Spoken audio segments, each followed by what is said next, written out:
Starting से करते हैं। तो देखिए एक का स्क्वायर कितना होता है, तो एक का स्क्वायर हमेशा एक होगा, या एक का वर्गमूल निकालना हो तो एक देख लीजिए। अगर बोले आपसे एक का स्क्वायर कितना होगा, तो एक का स्क्वायर एक होगा। आप कैसे, तो देखिए एक में बोलेगा एक से गुना करने तो कितना होगा, एक के पारा में एक दा पड़ेगा तो एक ही होगा, इसीलिए एक का स्क्वायर कितना होता है एक। अगर आप वर्गमूल बोल दिए कि एक का वर्गमूल कितना होता है, तो एक ही होगा।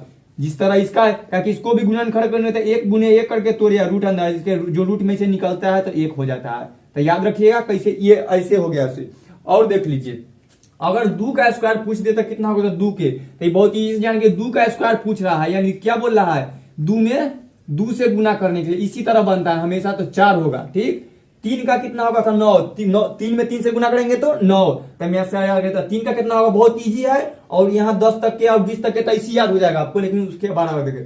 4 का कितना होगा, तो 16, 4 में 4 से गुना किए तो 16। 5 का कितना होगा, तो 25, 5 में 5 से गुना करेंगे तो 25। 6 में 6 से गुना करेंगे तो 36, तो 6 का स्क्वायर कितना होगा 36, याद रखिएगा। या बेसिक क्वेश्चन कभी बने कि 6 का वर्ग निकाले तो कितना होगा 36।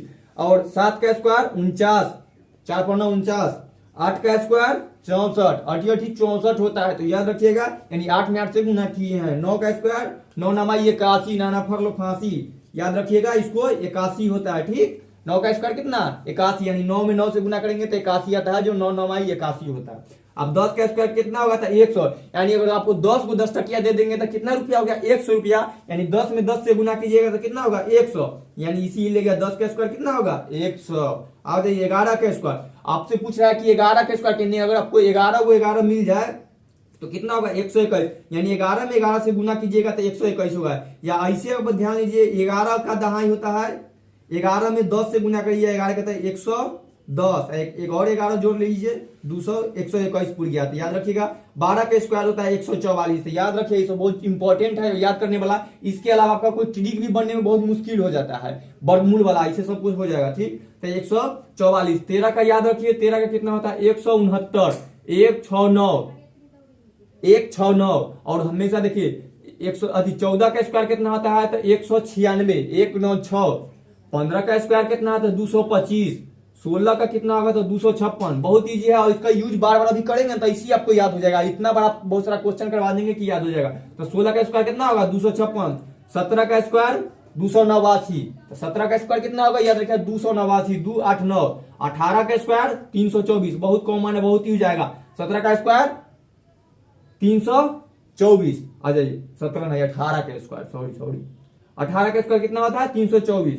19 का स्क्वायर 361, हमेशा 19 में 19 से गुना कीजिएगा कितना आएगा 300। आपको गुना में भी बहुत सारा इजी हो जाएगा कि आपको कहीं आ जाए कि 19 में 19 से गुना करने का आ जाए, तब यहाँ पे तो आपको फर्क नहीं है। ये देखिए स्क्वायर का यूज हो गया कि कब गुना क्यों करना, कोई बहुत सारा मल्टीप्लाई कुछ काम हो रहा है घर में काम, या कोई भी मैथ बना रहा है तो उन्हें याद रहेगा तो 361 करना पड़ जाएगा, इसीलिए स्क्वायर का भी काम पड़ेगा।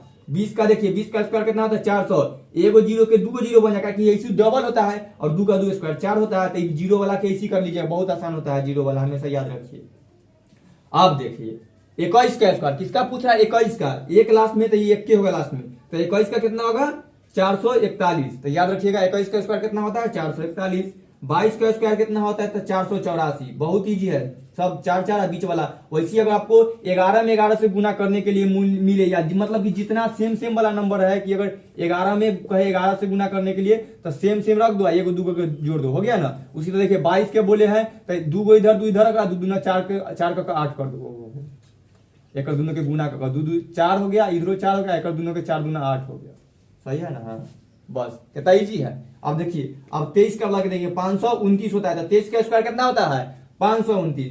24 का 576, 5 7 6, तो 24 का याद रखिए 576 होता है, ये सब बहुत इंपॉर्टेंट। 25 का बहुत इजी है, बहुत कॉमन है, बहुत जाने वाला। 25 का स्क्वायर कितना होता है 625, या आता है क्वेश्चन में 625 किसका वर्ग है, या 625 का रूट निकाले, 625 का वर्गमूल निकाले तो सब कितना होता है 25 का, क्योंकि इसको जब गुणनखंड कर दे तो 25 का 25 तोड़ने पर ही बनता है 625। आ जाइए अब 26 का पूछ रहा है कि 26 का स्क्वायर कितना होगा, तो 676, 26 और 6 मिल रहा है दोनों साइड 6 6, तो कितना होगा 26 का 676। 27 का 729, 27 लास्ट में इंदर पहले आ रहा है, और 7 का 49 करेंगे तो 7 9 27 किसका पूछ रहा है, तो 27 का 729। 28 784, 29 841, 30 900 का, 31 961 का, 32 1024 का, 33 1089 का, 34 1156 है, 35 का कितना है 1225, 36 का 1296।